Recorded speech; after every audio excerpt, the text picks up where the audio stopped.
একটা পোস্ট করেছিলাম, যে পোস্টে তোমাদেরকে জানানোর চেষ্টা করেছিলাম যে আমি খুব সমস্যায় আছি। হ্যাঁ, খুবই সমস্যায় আছি।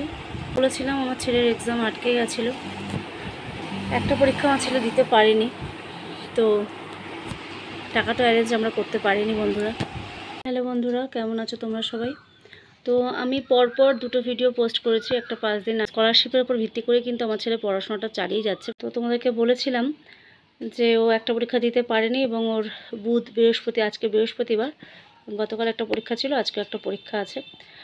তো দিতে না পারার একদম জায়গায় ছিল, কেননা টাকাটা আমরা এখনও অবধি দিতে পারিনি। আর ও যেহেতু স্কলারশিপের উপর ভিত্তি করে পড়াশোনা করছে, ও বিটেক করছে, শুধুমাত্র যেহেতু রেজাল্ট ভালো আছে সেই কারণে পড়াশোনাটা চালিয়ে যাচ্ছে নিজের যোগ্যতায় বলতে পারো। আমরা কিছুই করতে পারছি না, আমরা কোনো টিচার দিতে পারছি না। এসব কথা আমি তোমাদের সঙ্গে শেয়ার করেছিলাম আগের ভিডিওতে। তো যাই হোক, আমি বলেছিলাম তোমরা একটু প্রার্থনা করো।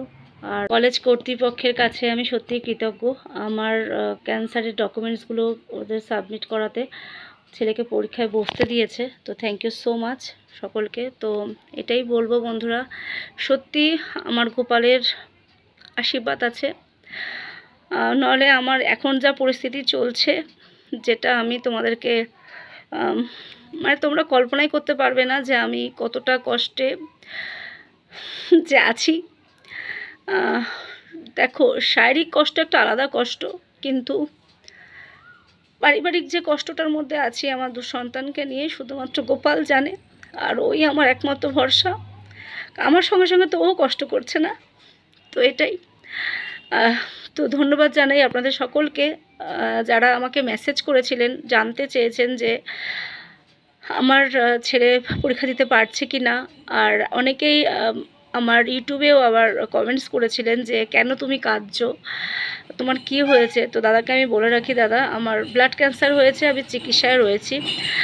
আর আপনি আমাকে বলেছেন যে আমি তোমাকে হেল্প করতে চাই।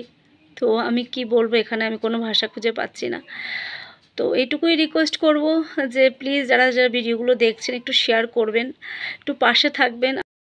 আমার চ্যানেলটা যাতে একটু দাঁড়িয়ে যায়, এবং জানি না কবে মনিটাইজেশন অন হবে, কি হবে আমি কিছুই জানি না। আমি বৃথা চেষ্টা করছি কিনা আমি জানি না, কিন্তু আমি চেষ্টা করছি। বাড়ির সাংসারিক কাজকর্ম, আমার গোপাল সেবা, আমি সেগুলো সবার সামনে তুলে ধরি আর কি।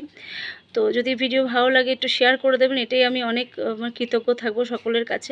খুব সমস্যার মধ্যে আছি বন্ধুরা। তো জানি যে এই সমস্যা আমার থাকবে না, আমার গোপাল আছে মাথার উপরে। আমি জানি প্রত্যেকটা সমস্যা এইভাবেই কাটিয়ে উঠবো আমরা। তো দেখে বুঝতেই পাচ্ছেন চোখ মুখ যে প্রচণ্ড পরিশ্রম করতে হচ্ছে, পারিবারিক দিক দিয়ে পরিশ্রম তো আছেই। আমি যেহেতু একজন কি বলবো, অসুস্থ বলতে চাই না, যতক্ষণ সুস্থ থাকি ততক্ষণ লড়াই করি, আর লড়াইটা করে যাচ্ছি, আর লড়াইটা করে যাব, শুধুমাত্র সন্তানদের মুখের দিকে তাকিয়ে, হাজব্যান্ডের মুখের দিকে তাকিয়ে। আর কি বলবো, ভালো থাকতে চাই আর এই লড়াইটা চালিয়ে যেতে চাই। আর এই লড়াইটা না, সত্যি কথা বলতে কোনো না কোনো দিন তো শেষ হবেই, ভালো দিন অবশ্যই আসবে, আর সেই দিনটাও আপনারা দেখতে পাবেন, আপনাদের সঙ্গে শেয়ার করব। তো এইটাই জানানো ছিল যে ছেলে পরীক্ষায় বসতে পেরেছে, কিন্তু এখন অবধি স্কলারশিপ ঢোকেনি, কবে ঢুকবে আমি জানি না, ও জানে না। তো এটা নিয়ে তো আমরা টেনশানে আছি, কেননা ভর্তি হওয়া থেকে শুরু করে ও কোনো রকম এখন অবধি ফিস জমা দিতে পারেনি। তো এটা আমি সত্যি কৃতজ্ঞ যে আমার ছেলেকে পরীক্ষায় বসতে দিয়েছে, নয় একটা বছর ওর পুরো নষ্ট, একটা বছর কেন, পুরোটা কেরিয়ারটাই, মানে এখানে কেরিয়ারটা পুরোটাই নষ্ট হয়েছে। তো একটা বছর তো চলে গেল, একটা বছর শুরু হয়েছে, তো পড়াশোনাটা পুরোটাই বন্ধ হয়ে যেত। তো thank you so much college কর্তৃপক্ষের কাছে, আমি সত্যি কৃতজ্ঞ আমার ছেলেকে পরীক্ষায় বসতে দেওয়ার জন্য। তো এটুকুই বলার ছিল বন্ধুরা, সকলে এইভাবেই পাশে থাকবেন, সাপোর্টে থাকবেন, আর প্লিজ পারলে ভিডিওগুলো একটু শেয়ার করবেন। সকালে ভালো থাকুন, সুস্থ থাকুন, জয় গোপাল সকলকে।